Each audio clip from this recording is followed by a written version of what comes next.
पाठ 14 अशुद्ध वाक्यों का संशोधन। Correction of incorrect sentences. वाक्य भाषा की महत्वपूर्ण इकाई है। वाक्य में यदि किसी तरह की अशुद्धि होती है तो सुनने में अटपटा लगता है, अर्थ भी बदल जाता है, वह सही प्रकार से समझ में भी नहीं आता। वाक्य में शुद्धता, स्पष्टता और सार्थकता होनी जरूरी है। अतः वाक्य व्याकरण के नियमों की दृष्टि से शुद्ध होना चाहिए। वाक्य में अनेक प्रकार की अशुद्धियां होती हैं। कभी क्रिया कर्ता के अनुसार नहीं होती, कभी कर्ता संज्ञा बहुवचन पुल्लिंग में होता है, पर क्रिया एक वचन में तो वाक्य गलत हो जाता है। वाक्य में अनेक प्रकार की अशुद्धियां होती हैं, जो इस प्रकार हैं। संज्ञा संबंधी अशुद्धियां। अशुद्ध वाक्य, शुद्ध वाक्य। टेलीफोन की उत्पत्ति किसने की? टेलीफोन का आविष्कार किसने किया? छात्र प्रश्नों के समाधान नहीं लिख पाए। छात्र प्रश्नों के उत्तर नहीं लिख पाए। इस पुस्तक की यही अच्छाई है, इस पुस्तक की यही विशेषता है। गंगा का पानी पवित्र है, गंगा का जल पवित्र है। रीमा पंकज नयनी है, रीमा कमल नयनी है। लिंग संबंधी अशुद्धियां। अशुद्ध वाक्य, शुद्ध वाक्य। बच्चे के पेट में दर्द हो रही है, बच्चे के पेट में दर्द हो रहा है। तुम्हारी बहन आ गया, तुम्हारी बहन आ गई। यह दही खट्टी है, यह दही खट्टा है। उसने पापा को पत्र लिखी, उसने पापा को पत्र लिखा। उसका पतंग कट गया, उसकी पतंग कट गई। वचन संबंधी अशुद्धियां।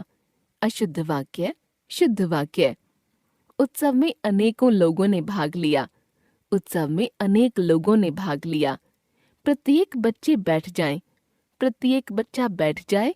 घड़ी में 4 बजा है, घड़ी में 4 बजे हैं। उसने फॉर्म पर हस्ताक्षर कर दिया, उसने फॉर्म पर हस्ताक्षर कर दिए। बहुत सारे पानी गिर गए हैं, बहुत सारा पानी गिर गया है। कारक संबंधी अशुद्धियां। अशुद्ध वाक्य, शुद्ध वाक्य। मैं आज पुस्तक पढ़ ली, मैंने आज पुस्तक पढ़ ली। वह कार पर स्कूल जाता है, वह कार से स्कूल जाता है। वह नगर की चीजें लाकर बेचता है, वह नगर से चीजें लाकर बेचता है।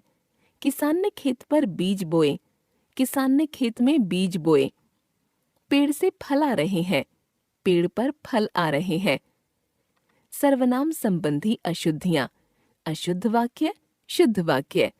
दाल में कोई गिर गया, दाल में कुछ गिर गया। मेरे को तुम्हारी बात नहीं सुननी, मुझे तुम्हारी बात नहीं सुननी।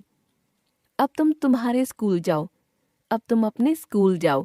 मुझे मेरा तरीका पसंद है, मुझे अपना तरीका पसंद है। क्या आपने कल घूमने जाएंगे? क्या आप कल घूमने जाएंगे? विशेषण संबंधी अशुद्धियां। अशुद्ध वाक्य, शुद्ध वाक्य। यह कक्षा की सबसे सुंदरतम लड़की है, यह कक्षा की सुंदरतम लड़की है। उनकी आजकल दयनीय दुर्दशा है, उनकी आजकल दयनीय दशा है। इन फलों को एक विशाल टोकरी में रखो, इन फलों को एक बड़ी टोकरी में रखो। मयंक रुचिका से श्रेष्ठ लेखक है, मयंक रुचिका से श्रेष्ठतर लेखक है। प्रेमचंद जी कुख्यात लेखक थे, प्रेमचंद जी विख्यात लेखक थे। क्रिया संबंधी अशुद्धियां। अशुद्ध वाक्य, शुद्ध वाक्य। मैं उनकी प्रतीक्षा देखती रही, मैं उनकी प्रतीक्षा करती रही। वह पिताजी को खाना डालकर आई, वह पिताजी को खाना परोस कर आई। समाचार सुनकर विस्मय हो गया, समाचार सुनकर विस्मित हो गया। आपको स्पष्टीकरण करना ही चाहिए, आप स्पष्टीकरण कीजिए। रिया ने अभी खाना खाई, रिया ने अभी खाना खाया। पदक्रम संबंधी अशुद्धियां। अशुद्ध वाक्य, शुद्ध वाक्य। उसे एक फूलों की माला दे दो, उसे फूलों की एक माला दे दो। जाना था मुझे बिरला मंदिर आज ही, मुझे आज ही बिरला मंदिर जाना था। बच्चे को काट कर सेब खिलाइए, बच्चे को सेब काट कर खिलाइए। आप खाएंगे क्या? क्या आप खाएंगे? या आप क्या खाएंगे? अचानक पानी बरसने लगा, पानी अचानक बरसने लगा। पुनरुक्ति संबंधी अशुद्धियां। अशुद्ध वाक्य, शुद्ध वाक्य। कृपया आप यहाँ से उठने की कृपा करें।